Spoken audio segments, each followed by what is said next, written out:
Hello! In this series of short videos, I'll assist you with the initial setup of your account. Before starting to work on your first schedule and inviting your employees to join you on Agendrix, it's important to determine the settings that apply to you. From setting up your pay period to creating automatic break rules, our goal here is to ensure that Agendrix is perfectly configured to meet your business needs. Let's get started. To access your account settings, click on the Settings button in the menu bar to the left of your screen. Let's take a look at the General tab. Here, you must first name your organization. For today's example, we'll call it Salto. Next, select the time zone that corresponds to your organization. For companies operating in several different time zones, we suggest creating separate accounts for each time zone. For example, Salto Quebec, Salto Maritimes, Salto Alberta, and so on. This structure will not only eliminate the time zone problems associated with displaying the schedule, but will also make it easier for you to manage your employees since some regions have very unique regional particularities.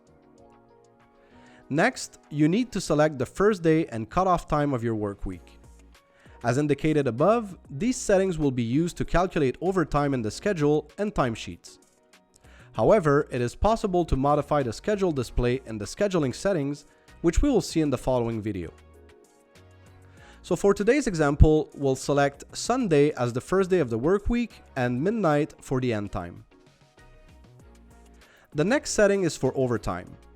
You can determine a trigger for overtime to start applying. For this example, we'll select after 7 hours per day and 35 hours per week. The Employees section is pretty self-explanatory. You can ensure that employee numbers are unique by activating this toggle. Restrict employee numbers modification to admins with this one. And restrict employee creation or deletion by activating the last toggle. The Permissions section allows you to restrict or permit certain actions for members of your organization.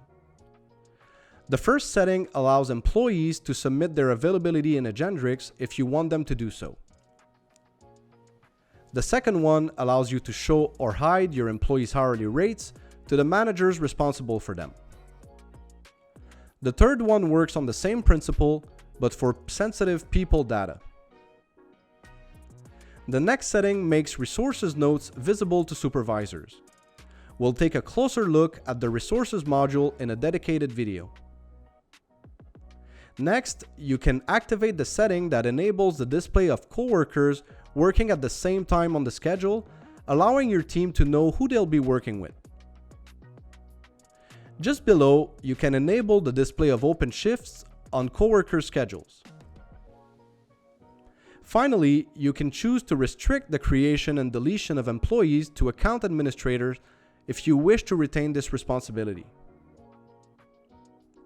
Now that the permissions have been set up, you need to decide whether you want to calculate overtime by week or by pay period. If you activate this setting and have a threshold of 40 hours per week for a 2-week pay period, the employee will have to work more than 80 hours per pay period to be in an overtime situation. That's it for this video. If you have any questions or need help setting up your account, our customer success team is available by chat, phone, or email to assist you. Thank you for choosing Agendrix.